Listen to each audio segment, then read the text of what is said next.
피투성이 얼굴로 울던 딸이 말했습니다. 엄마, 이제 군대가 무서워요. 그 한마디가 제 인생을 뒤집었습니다. 육군 최초 여군 투스타 사단장이라는 이름이 무색할 정도로 저는 무력했습니다. 하얀 병원 침대 위에 누워있던 내 딸은 계급도 군기도 아닌 폭력의 피해자였습니다. 그날 저는 처음으로 군복을 벗고 엄마로서 결심했습니다. 이 부대를 내가 갈갈이 찢어버리겠다. 어떻게 이런 일이 벌어진 걸까요? 왜 그 누구도 막지 못했을까요? 지금부터 숨겨진 진실과 눈물의 전말을 말씀드리겠습니다. 그 전에 잠깐 1초만 투자해서 구독과 좋아요 버튼을 꾹 눌러주시면 영상 제작에 큰 힘이 됩니다. 지금 바로 시작하겠습니다. 이름은 강윤정, 육사 41기 출신, 대한민국 육군 최초의 여군 투스타, 동부전선 88사단장입니다. 57살, 체력은 남자 장교 못지않고 성격은 군기 빠진 소대도 단박에 엎드리게 할 만큼 냉정합니다. 엄마가 아니라 사단장이다. 군복 벗기 전까진 그렇게 생각해라. 그게 제 좌우명이었고 딸 정은도 그렇게 배웠습니다. 정은이는 제 말 한마디에 고개를 조아리는 군인다운 딸이었습니다. 여군 중위, 통신장교, 저랑 같은 길을 걷고 있었고 전 그녀를 자랑스럽게 여겼습니다. 1998년 육사 입학 첫날이 떠오릅니다. 여학생은 100명 중 12명. 포기하는 동기들을 보며 이를 악물었던 시절이 있었죠. 어쩌면 그래서 더 강해졌는지도 모릅니다. 사단장님, 오늘 작전회의 시작하겠습니다. 참모장 김대령의 목소리에 기억의 실타래를 끊고 현실로 돌아왔습니다. 지도가 펼쳐진 회의실. 창밖으로는 초겨울 낙엽이 흩날립니다. 회의는 늘 그렇듯 치열했습니다. 북측 도발 징후 포착됐습니다. 주말 비상근무 인원 재배치 필요합니다. 재배치 승인합니다. 중대별 인원 명단 오후까지 보고하세요. 사단장실로 돌아와 창문을 열었습니다. 눈앞에 펼쳐진 연병장.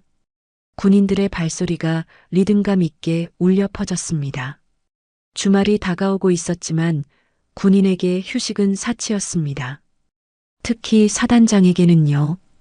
핸드폰이 울렸습니다. 정은이었습니다. 어머니, 내일 휴가 나옵니다. 관사에서 뵙겠습니다. 알았다. 너무 늦지 말고. 짧은 대화였습니다. 우리 모녀의 대화는 늘 그랬습니다. 간결하고 명확하게, 군인답게. 그날도 평소처럼 조용한 일요일 아침이었습니다. 긴급 작전회의를 끝내고 관사에 돌아오려는데 통신장교가 다급히 달려왔습니다. 사단장님, 대전 국군병원에서 연락이 왔습니다. 따님이 응급 이송되셨습니다. 그 순간 머리가 하얘졌습니다.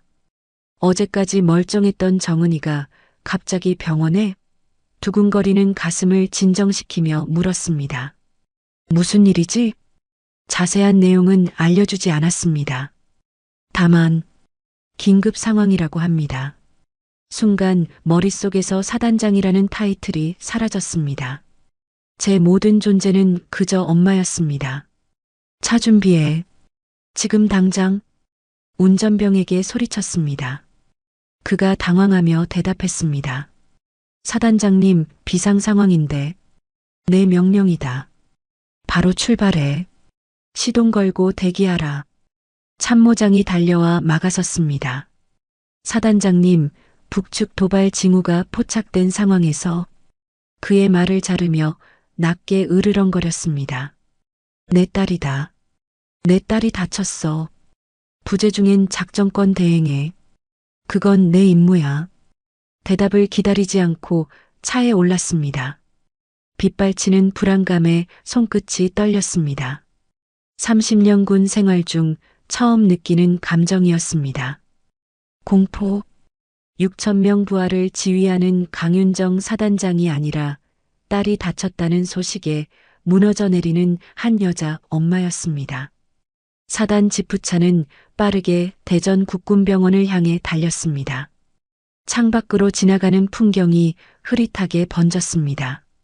마음은 이미 정은이 곁에 가 있었습니다. 병원까지 130km, 시속 120km로 달려도 최소한 시간은 걸릴 거리였습니다. 더 빨리 가. 운전병의 이마에 땀방울이 맺혔습니다. 사단장의 명령이 무서운 건지 아니면 그 다급한 목소리가 두려운 건지 모르겠지만 그는 엑셀러레이터를 더 깊이 밟았습니다. 핸드폰을 꺼내 정은이에게 전화를 걸었습니다. 신호음만 길게 이어졌습니다. 대답이 없었습니다. 식은땀이 등을 타고 흘렀습니다. 국군병원 응급실에 연결해 주세요. 강윤정 사단장입니다. 중위 강정은의 상태를 알려주십시오. 통화 연결음이 길게 이어졌습니다. 귓가에 심장 소리가 울렸습니다. 현재 응급 처치 중입니다. 자세한 건 도착하시면 주치의가 설명드리겠습니다. 어떤 상황인지 말씀해 주세요. 지금 가는 중입니다. 환자가 폭행을 당한 것으로 보입니다. 더 이상은 폭행이라는 단어에 숨이 멎었습니다. 정은이가 누군가에게 폭행을 당했다고 순간 온몸에 피가 거꾸로 솟는 것 같았습니다. 머릿속이 하얘지고 귀에서는 윙 소리가 울렸습니다. 누가 그랬어요? 그건 경찰과 헌병대에서 조사 중입니다. 전화를 끊고 창밖을 바라봤습니다. 하늘은 맑았고 도로 위로는 평화로운 일요일의 차들이 오갔습니다. 그러나 제 마음은 폭풍 속에 있었습니다. 대전 국군병원에 도착했을 때는 정오가 막 지난 시간이었습니다. 응급실로 뛰어들어갔습니다. 카운터에서 간호장교가 저를 알아보고 급히 일어났습니다. 사단장님, 이쪽입니다. 의사는 저를 보호자로 불렀습니다. 50 넘은 제 나이에 별 2개 단 어깨에 그저 환자 보호자라니. 그 순간 계급장의 무게가 전혀 느껴지지 않았습니다. 딸분이 심한 폭행을 당했습니다. 안면 함몰, 늑골골절, 외상성 쇼크입니다. 다행히 생명에는 지장 없습니다만 의사의 말이 귀에 들어오지 않았습니다. 저는 그저 정은이를 보고 싶었습니다. 딸을 보여주세요. 응급실 커튼을 걷자 그 안에 피투성이 얼굴로 산소호흡기를 낀 채 정신을 잃은 정은이가 누워 있었습니다. 입술이 터져 벌어졌고 양쪽 광대뼈는 부어올랐으며 팔은 부러져 깁스를 하고 있었습니다. 전 태어나서 처음으로 제 다리가 후들거리는 걸 느꼈습니다. 무릎이 꺾이며 바닥으로 주저앉았습니다. 60kg의 배낭을 메고도 30km를 행군할 수 있는 강인한 체력을 가진 사단장이었지만 그 순간만큼은 그저 딸의 상처 앞에 무너진 엄마였습니다. 정은아, 정은아. 간호장교가 다가와 부축했습니다. 저는 그의 손을 뿌리치고 정은이의 손을 잡았습니다. 차갑고 창백했습니다. 평소 당당하게 빛나던 그 눈은 지금 부어올라 감겨 있었습니다. 누가 그랬습니까? 누구냐고. 의사가 조심스럽게 설명했습니다. 환자가 의식을 회복했을 때 헌병대에서 조사할 겁니다. 지금은 안정이 필요합니다. 그때 정은이가 미세하게 손가락을 움직였습니다. 눈꺼풀이 떨리더니 천천히 눈을 떴습니다. 부어오른 눈은 겨우 실눈만 뜰 수 있었습니다. 엄마. 간신히 내뱉는 그 목소리에 가슴이 찢어지는 듯 했습니다. 저는 정은이의 손을 꼭 잡았습니다. 정은아, 엄마가 여기 있어. 괜찮아. 다 괜찮을 거야. 정은이는 겨우 입을 떼었습니다. 엄마. 같은 중대. 병장. 엄마. 무서워. 서병장. 그 이름이 머릿속에 각인됐습니다. 제 딸을 이렇게 만든 놈의 이름. 피가 거꾸로 솟는 것 같았습니다. 왜? 어떻게 된 일이니? 정은이는 눈물을 흘렸습니다. 말을 잇지 못했습니다. 다만 손으로 제 손을 꼭 잡을 뿐이었습니다. 그 작은 손에서 전해지는 공포와 절망이 느껴졌습니다. 병동복도에서 저는 무릎을 꿇고 울었습니다. 사단장 계급장이 부끄러웠습니다. 내 딸을 지키지 못했는데 어떻게 6천 명의 병사를 지킨다는 말입니까? 그날 밤 전 사단부관에게 말했습니다. 가해자 신원, 위치, 사건 경과 전부 보고하라. 내일 새벽 6시 내가 직접 간다. 새벽 5시 30분 병원에서 나온 저는 곧장 사단으로 향했습니다. 정은이는 진통제를 맞고 겨우 잠들었습니다. 제 가슴 속에는 불길이 타오르고 있었습니다. 차 안에서 부관이 보내온 보고서를 읽었습니다. 가해자는 구중대 서준호 병장, 21살, 전역까지 2달 남은 상병, 정과는 없지만 내무반 내 불법 사조직 운영과 폭력 전력이 있는 문제 병사였습니다. 정은이의 중대장과 소대장은 이를 알고도 묵인했고 심지어 정은이에게 여군이 남자 사회에 들어왔으면 어느 정도는 감수해야 한다며 암묵적으로 가담한 사실도 드러났습니다. 사건은 토요일 밤 당직 근무 중이던 정은이가 순찰 도중 서병장이 이끄는 무리들의 음주 현장을 발견했습니다. 신고하려던 정은이를 서병장과 그의 무리들이 내무반으로 끌고 가 집단 구타했다는 겁니다.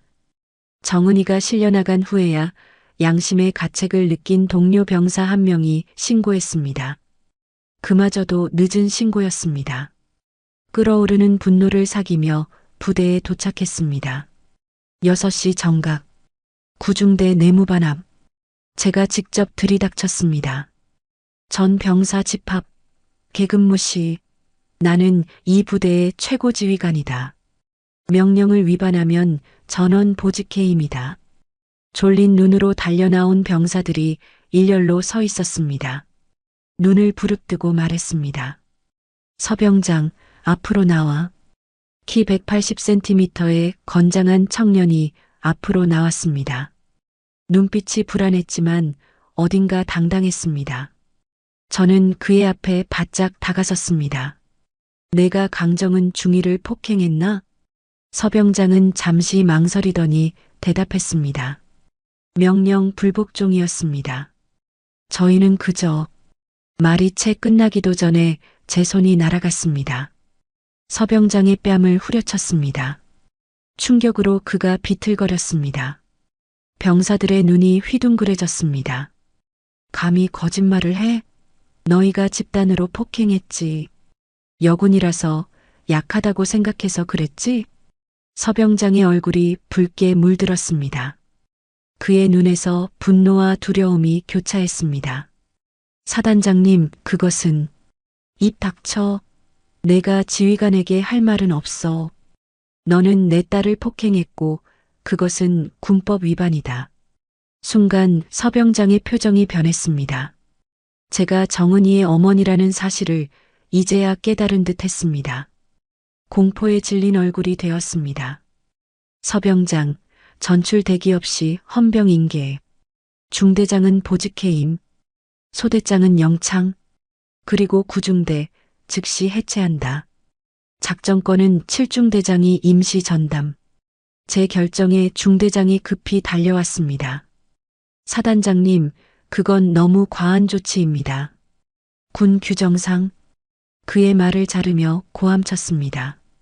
군 규정? 당신이 감히 나에게 군 규정을 말해? 당신은 여중사 성희롱건도 덮었고 저번 달 취사병 구타 사건도 은폐했어. 당신 손에 내 딸의 피가 묻었어. 중대장의 얼굴이 창백해졌습니다. 그의 숨겨진 비리를 모두 알고 있다는 듯한 제 말에 그는 입을 다물었습니다. 제 결정에 반발도 있었지만 모두 입을 다물었습니다.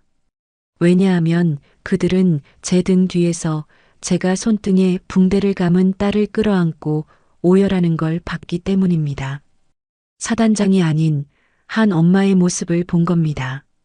서병장은 헌병대에 인계됐고 구중대는 그날로 해체됐습니다.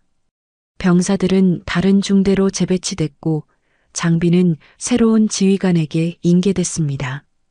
제 결정은 신속하게 실행됐습니다. 사단장실로 돌아와 창밖을 바라봤습니다. 아침 해가 떠오르고 있었습니다. 딸아이 얼굴에 맺힌 멍이 떠올랐습니다. 서병장의 얼굴에도 멍이 들겠지요. 그러나 그것만으로는 부족했습니다. 저는 더 많은 것을 원했습니다. 정의를, 복수를. 전화벨이 울렸습니다. 사단 법무관이었습니다.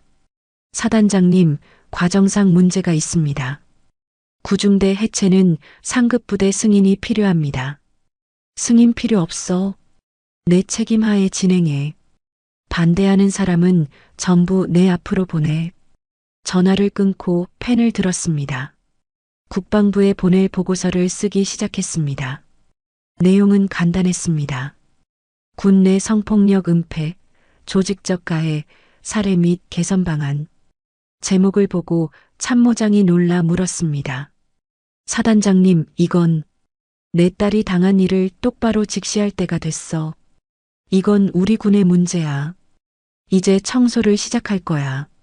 그날 이후 저는 더 이상 그저 사단장도 엄마도 아니었습니다. 저는 복수자가 되었습니다. 국군병원 317호실, 정은이의 병실이자 일주일간 제 거처가 된 곳입니다. 병실 한쪽에 간이 침대를 들여놓고 딸 곁을 지켰습니다. 사단 업무는 영상회의로 처리했고 긴급한 결제는 부관이 직접 들고 왔습니다. 엄마, 이러지 마세요. 사단에 돌아가셔야죠. 정은이의 얼굴은 여전히 붓고 멍이 들어 있었지만 의식은 또렷했습니다. 저는 고개를 저었습니다. 괜찮아. 엄마는 여기 있을 거야. 정은이의 얼굴에 눈물이 흘렀습니다. 제가 잘못했어요. 제가 그런 상황에 처하게 된 것도. 손을 들어 정은이의 입을 막았습니다. 내 잘못이 아니야. 절대 그렇게 생각하지 마. 정은이는 떨리는 목소리로 그날 있었던 일을 털어놓았습니다. 음주 현장을 발견했을 때 서병장의 눈빛이 어떻게 변했는지, 동료들이 어떻게 돌변했는지, 내무반으로 끌려가 얼마나 공포에 떨었는지. 우리 중대에서는 이런 일이 한두 번이 아니었어요. 다른 여군들도 비슷한 일을 당했지만 아무도 말하지 못했어요. 말해봤자 달라지는 건 없고 오히려 따돌림만 당하니까요. 정은이의 말에 가슴이 조여왔습니다. 제가 이끄는 사단에서 이런 일이 버젓이 일어나고 있었다니. 다른 여군들은 누구지? 이름을 말해봐. 정은이는 망설이다 3명의 이름을 말했습니다. 박소령, 김하사, 이중사. 모두 제가 알고 있는 사람들이었습니다. 휴대폰을 꺼내 부관에게 전화했습니다. 지금 당장 박소령, 김하사, 이중사를 병원으로 불러. 긴급하다고 해. 3시간 후 제 앞에 3명의 여군이 앉아 있었습니다. 병원 면회실에서 만난 그들의 표정은 불안했습니다. 부관을 밖으로 내보내고 문을 닫았습니다. 솔직하게 말해주세요. 당신들이 당한 일을. 처음에는 모두 침묵했습니다. 박소령이 조심스럽게 입을 열었습니다. 사단장님, 무슨 말씀인지. 내 딸이 폭행당했어. 그리고 이건 처음이 아니라고 하더군. 당신들도 비슷한 일을 당했다고. 3명의 눈빛이 변했습니다. 김하사가 떨리는 목소리로 말했습니다. 저는 작년에 당직 중에 성추행을 당했습니다. 그때 신고했지만 오해로 처리됐고 그 후로 까다로운 여자라는 낙인이 찍혔습니다. 이중사도 말했습니다. 저는 훈련 중 구타를 당했습니다. 여자라서 특별 대우 받으려 한다는 이유로요. 그 일 이후 제 사물함에 꽃뱀이라는 낙서가 생겼습니다. 박소령의 눈에 눈물이 고였습니다. 사단장님, 저희도 도와드리고 싶었습니다. 하지만 그땐 아무도 믿어주지 않았습니다.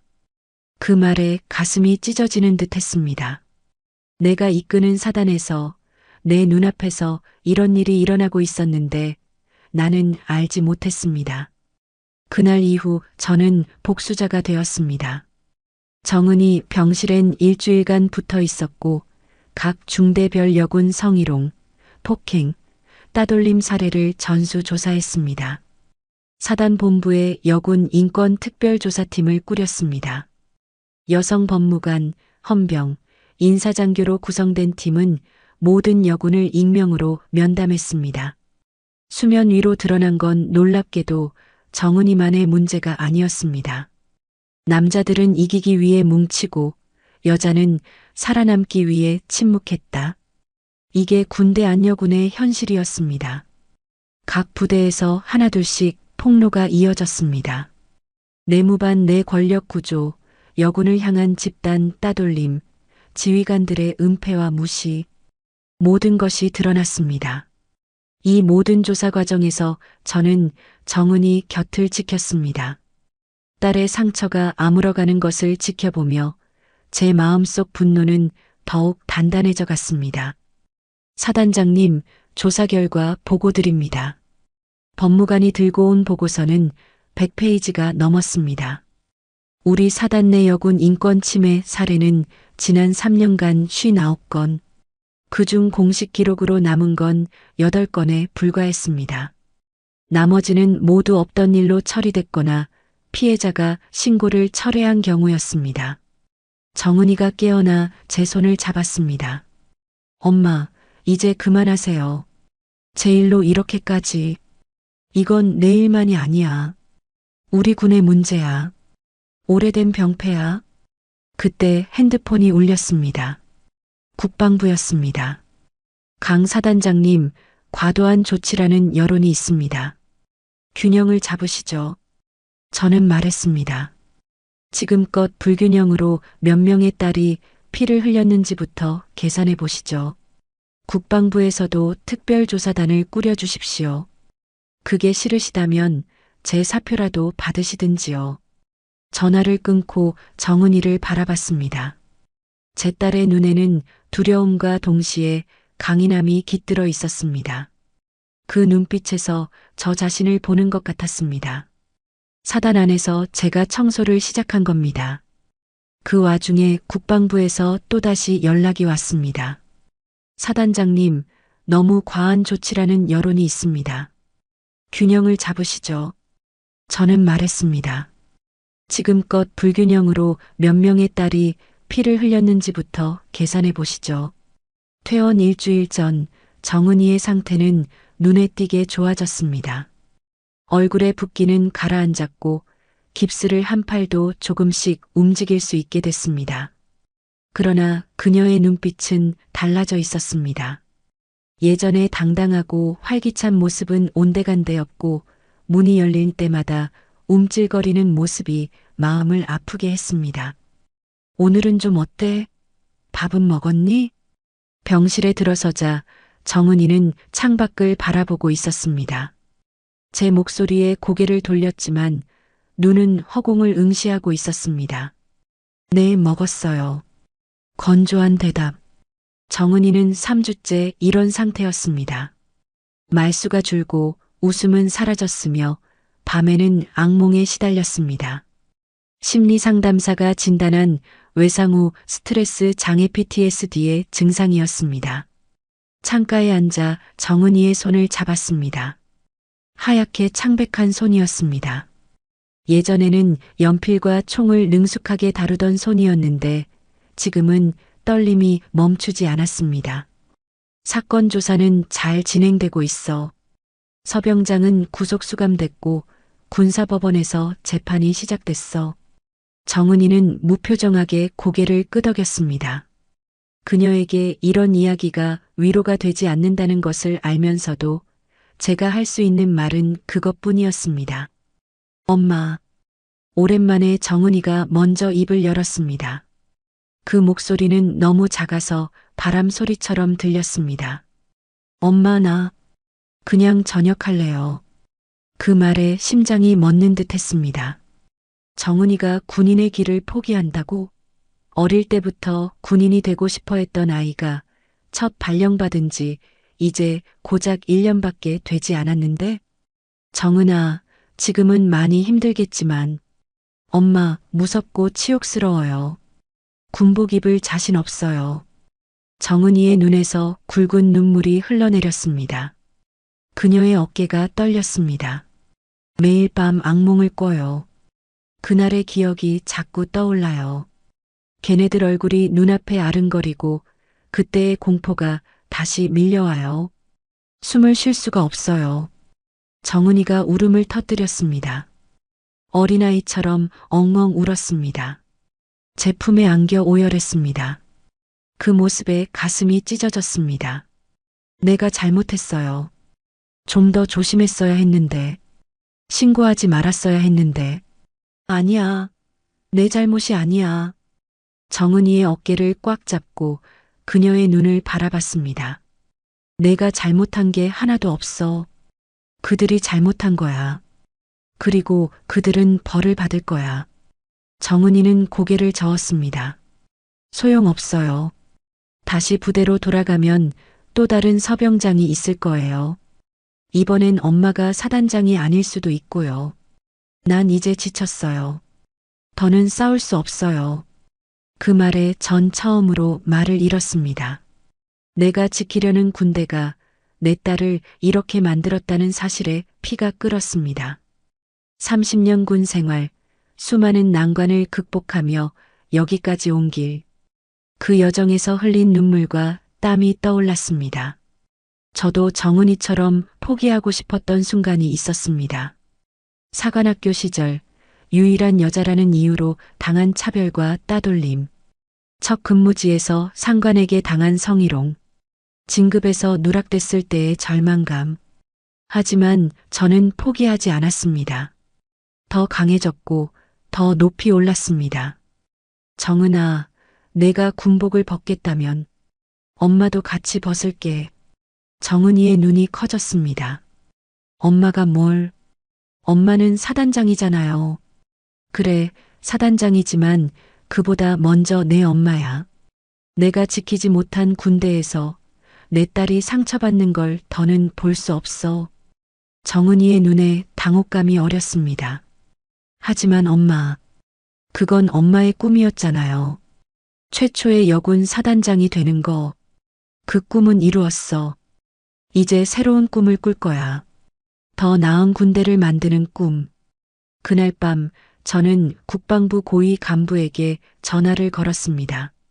이번 사태 덮으시면 안 됩니다. 대통령 면담 요청하겠습니다. 그는 당황하며 말했습니다. 사단장님, 정치 문제로 비화될 수 있습니다.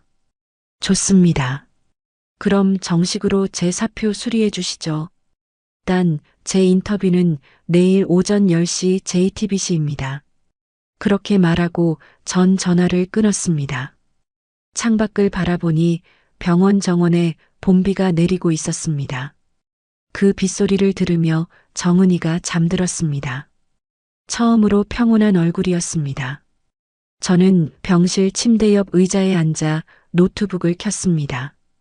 JTBC에 보낼 성명서를 작성하기 시작했습니다. 나는 대한민국 육군 88사단장 강윤정입니다. 오늘 저는 한 사람의 군인으로서 그리고 한 아이의 어머니로서 고백합니다. 다음 날 아침 정은이는 저를 불렀습니다. 창문으로 들어오는 햇살에 그녀의 얼굴이 환하게 빛났습니다.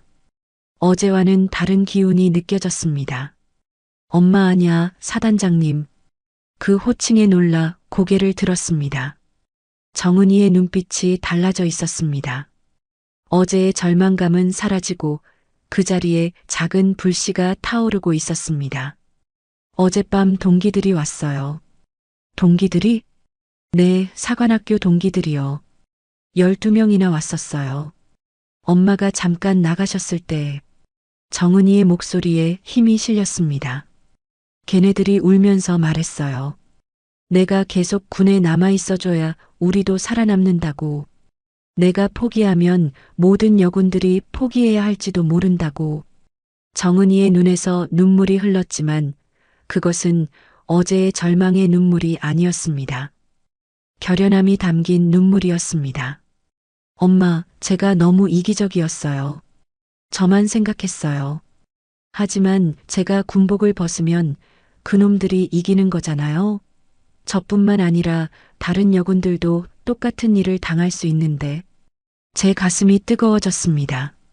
저도 모르게 눈물이 흘렀습니다. 정은이는 제 손을 꼭 잡았습니다. 저 포기 안 할 거예요. 다시 일어설 거예요. 엄마도 사표 내지 마세요. 우리 같이 싸워요. 그 말에 저는 눈물이 터졌습니다. 그래. 살아남자. 우리 엄마랑 딸로 싸워보자. 정은이는 휠체어를 타고 병실 밖을 나왔습니다.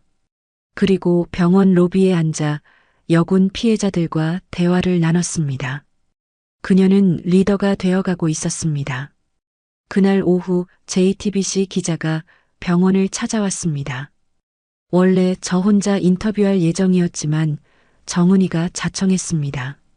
저도 인터뷰에 참여하고 싶어요. 제 얼굴과 이름을 공개해도 괜찮아요. 정은아, 그러면 앞으로 군 생활이 더 힘들어질 수도 있어. 정은이는 단호하게 고개를 저었습니다. 괜찮아요. 이제 더 이상 숨지 않을 거예요. 제가 당당해야 다른 피해자들도 용기를 낼 수 있을 거예요. 인터뷰는 2시간 동안 진행됐습니다. 정은이는 떨리는 목소리로 자신이 겪은 일을 차분히 설명했습니다.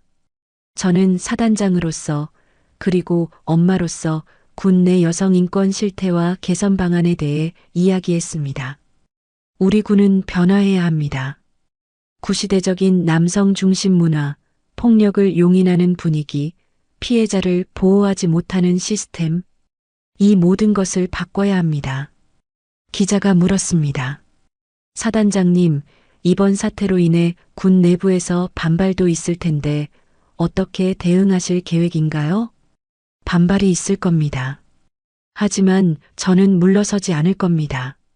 제 딸이 겪은 일이 다른 누구의 딸에게도 일어나지 않도록 하는 것이 제 사명입니다. 정은이가 덧붙였습니다. 저는 피해자이지만 동시에 군인입니다. 군인은 후퇴하지 않습니다. 전진할 뿐입니다. 인터뷰가 끝나고 우리는 병원 정원을 산책했습니다. 따스한 봄 햇살이 내리쬐는 가운데 정은이는 휠체어에서 천천히 일어났습니다. 물리치료사의 도움을 받아 몇 걸음 걸었습니다. 비틀거리는 걸음이었지만 그 모습은 어느 때보다 당당해 보였습니다. 엄마, 제가 다시 군복을 입을 수 있을까요? 물론이지. 너는 강한 아이야. 내 어머니처럼. 정은이는 웃었습니다. 3주 만에 보는 미소였습니다.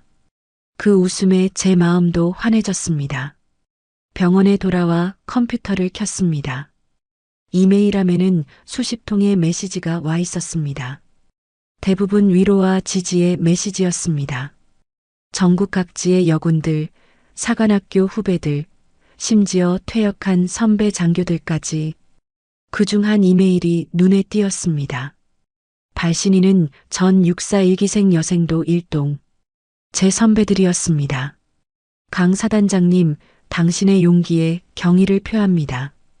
우리가 침묵했던 시간들, 참아왔던 순간들, 이제는 그 침묵을 깨야 할 때입니다. 우리도 함께 하겠습니다. 메시지를 읽는 동안 가슴이 뭉클해졌습니다. 혼자가 아니었습니다. 이 싸움은 저와 정은이만의 싸움이 아니었습니다. 정은이가 제 어깨에 손을 얹었습니다. 엄마, 내일 뭐 할 거예요? 내일? 아마 국방부에 갈 것 같은데. 저도 데려가 주세요. 제가 직접 얘기하고 싶어요. 정은아, 너는 아직 몸이 괜찮아요. 제가 겪은 일이니까 제가 직접 이야기해야 해요. 정은이의 눈빛에서 결연함이 느껴졌습니다. 그 순간 저는 알았습니다. 제 딸이 다시 일어섰다는 것을, 그리고 이제는 제가 딸을 따라가야 한다는 것을. 알았어. 내일 함께 가자. JTBC 뉴스 인터뷰가 나간 다음 날 전국이 발칵 뒤집어졌습니다. 아침 6시 뉴스부터 저녁 9시 뉴스까지 모든 방송에서 우리 이야기를 다뤘습니다. 여군 중위 폭행 사건, 사단장 어머니의 분노, 군 내 여성 인권 실태 고발. 헤드라인이 연일 이어졌습니다. 그리고 전국 여군 출신들의 증언이 쏟아졌습니다. 현역, 예비역 가릴 것 없이 수백 명의 여성들이 자신들이 겪은 차별과 폭력, 성희롱 사례를 소셜미디어에 올렸습니다. SNS엔 해시태그가 붙었습니다. 해시태그 여군이 눈물, 해시태그 사단장 엄마의 전쟁. 세상이 들끓는 동안 정은이와 저는 국방부로 향했습니다. 병원 출입구에는 기자들이 몰려 있었지만 우리는 조용히 뒷문으로 나와 차에 올랐습니다. 국방부 청사 앞에도 취재진이 대기하고 있었습니다. 정은이는 아직 휠체어를 타고 있었고 얼굴에 멍은 옅어졌지만 여전히 남아 있었습니다. 그 모습이 카메라에 담겼고 그 이미지는 더 큰 파장을 일으켰습니다. 국방부 장관이 직접 우리를 맞이했습니다. 평소라면 상상도 할 수 없는 일이었습니다. 장관실에 들어서자 그가 고개를 숙였습니다. 강 사단장님, 정은 중위님, 먼저 깊은 사과의 말씀을 드립니다. 형식적인 인사였습니다. 그의 눈빛에는 진정성보다는 당혹감이 더 컸습니다. 저는 냉정하게 말했습니다. 장관님, 사과는 필요 없습니다. 우리가 원하는 건 변화입니다. 정은이도 똑바로 장관을 바라봤습니다. 저는 피해자이기 전에 군인입니다. 저와 같은 일이 반복되지 않도록 시스템을 바꿔주십시오. 장관은 자리에 앉으며 무거운 한숨을 내쉬었습니다. 전국적으로 파장이 크고 청와대에서도 관심을 갖고 있습니다. 하지만 조직 문화를 바꾸는 건 시간이 걸리는 일입니다. 제가 차갑게 대꾸했습니다. 시간? 제 딸이 피를 흘리는 데는 단 10분이면 충분했습니다. 변화도 그만큼 신속해야 하지 않을까요? 장관이 불편한 표정을 지었습니다. 그때 비서가 들어와 장관의 귀에 대고 뭔가를 속삭였습니다. 장관의 표정이 급변했습니다. 청와대에서 전화가 왔습니다. 정은이와 저는 서로를 바라봤습니다. 장관은 전화를 받았고 짧게 대화를 나눈 후 우리를 바라봤습니다. 대통령께서 직접 통화하고 싶어 하십니다. 핸드폰을 내밀자 저는 조심스럽게 받았습니다. 강윤정 사단장입니다. 사단장님, 어제 인터뷰 봤습니다. 가슴 아픈 일이었습니다. 대통령의 목소리였습니다. 저는 침착하게 대답했습니다. 감사합니다, 대통령님. 하지만 이건 우리 가족만의 문제가 아닙니다. 오랫동안 묵인되어 온 군대 내 구조적 문제입니다. 동의합니다. 그래서 결정했습니다. 전국 여군 피해 조사 및 개선안 제출, 그리고 대통령 면담을 수용하겠습니다. 제 심장이 빠르게 뛰었습니다. 감사합니다, 대통령님. 강 사단장님은 전역 보류하시고 국방혁신 태스크포스에 임명할 예정입니다.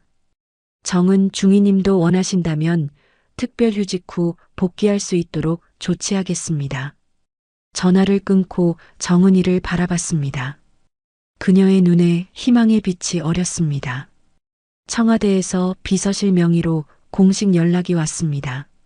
전국 여군 피해 조사 및 개선안 제출, 대통령 면담 수용. 강윤정 사단장은 전역 보류, 국방혁신 태스크포스에 임명 예정. 그 순간 저는 알았습니다. 이번 싸움은 끝난 게 아니라 시작이라는 걸. 국방부를 나서는 길, 취재진이 몰려들었습니다. 카메라 플래시가 연이어 터졌습니다. 정은이가 제 손을 꼭 잡았습니다.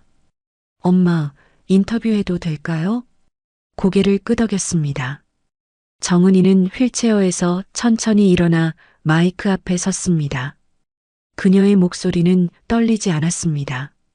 저는 대한민국 육군 강정은 중위입니다. 저는 피해자였지만 이제는 변화의 주체가 되고자 합니다. 기자가 물었습니다. 정중희님, 다시 군에 복귀할 의향이 있으십니까? 네, 물론입니다. 제가 물러서면 저와 같은 피해자들이 계속 나올 것입니다. 저는 끝까지 싸울 것입니다. 또 다른 기자가 질문했습니다. 사단장님의 딸이라는 이유로 특별 대우를 받는다는 비판도 있습니다. 이에 대해 어떻게 생각하십니까? 정은이가 잠시 침묵했습니다. 제가 나서려 했지만 그녀가 손을 들어 저를 막았습니다. 엄마가 사단장이 아니었어도 난 끝까지 싸웠을 거예요. 하지만 사단장이 엄마여서 저는 무너지지 않았습니다. 모든 군인에게는 엄마 같은 지휘관이 필요합니다. 부하를 자신의 자식처럼 아끼고 보호하는 지휘관 말입니다. 그 말에 취재진 사이에서 작은 박수 소리가 터져 나왔습니다. 정은이의 말은 다음 날 모든 신문의 헤드라인을 장식했습니다. 그리고 그날 밤 우리 관사 전화벨이 울렸습니다. 발신자는 청와대였습니다. 대통령이 직접 내일 오전 11시에 우리 모녀를 만나고 싶다는 메시지였습니다. 정은이가 제게 물었습니다. 엄마, 우리가 해냈나요? 저는 딸의 머리를 쓰다듬으며 말했습니다. 아니, 아직 시작일 뿐이야. 하지만 우리는 이길 거야. 싸움은 길었습니다. 대통령 면담 이후 국방부의 군내 인권보장 특별위원회가 설치됐고 저는 그 위원회의 공동위원장으로 임명됐습니다. 3개월간의 특별조사 결과 전국 17개 부대에서 유사한 인권침해 사례가 발견됐습니다. 서병장은 군사법원에서 실형을 선고받았고 정은이의 중대장과 소대장은 보직해임과 함께 징계를 받았습니다. 하지만 그것은 시작에 불과했습니다. 이번 사태를 계기로 군대 문화를 근본적으로 바꿔야 합니다. 국방혁신위원회 회의실에서 저는 단호하게 말했습니다. 테이블 주위로 장성들이 둘러앉아 있었고 그들의 표정은 복잡했습니다. 변화는 늘 저항을 동반하는 법이니까요. 사단장님, 지나친 개혁은 군 기강을 해칠 수 있습니다. 한 중장이 우려를 표했습니다. 저는 그를 똑바로 바라봤습니다. 장군님, 기강이 중요한 건 맞습니다. 하지만 어떤 기강입니까? 폭력과 억압으로 유지되는 기강인가요? 아니면 상호 존중과 신뢰로 이어지는 기강인가요? 회의장이 조용해졌습니다. 모두가 제 말을 곱씹고 있었습니다. 우리가 진정한 강군을 원한다면 구성원 모두가 존중받는 환경을 만들어야 합니다. 그것이 바로 제가 말하는 개혁의 핵심입니다. 회의가 끝난 후 병원으로 향했습니다. 정은이는 3개월째 재활치료 중이었습니다. 신체적 상처는 많이 나았지만 마음의 상처는 여전히 아물어가는 과정이었습니다. 병원 복도에서 놀라운 광경을 목격했습니다. 정은이가 다른 여군들과 함께 모여 이야기를 나누고 있었습니다. 그녀의 얼굴에는 웃음이 번져 있었고 목소리에는 힘이 실려 있었습니다. 우리는 혼자가 아니에요. 함께하면 변화를 만들 수 있어요. 그녀의 말에 다른 여군들이 고개를 끄덕였습니다. 그 중에는 눈물을 흘리는 이도 있었습니다. 정은이가 저를 발견하고 손을 흔들었습니다. 엄마, 어서 오세요. 우리 여군 인권 모임의 첫 번째 모임이에요. 제 가슴이 뭉클해졌습니다. 정은이는 자신의 상처를 딛고 다른 이들을 돕는 리더가 되어가고 있었습니다. 복귀 심사가 언제죠? 옆에 앉으며 물었습니다. 정은이의 눈이 반짝였습니다. 다음 주 월요일이요.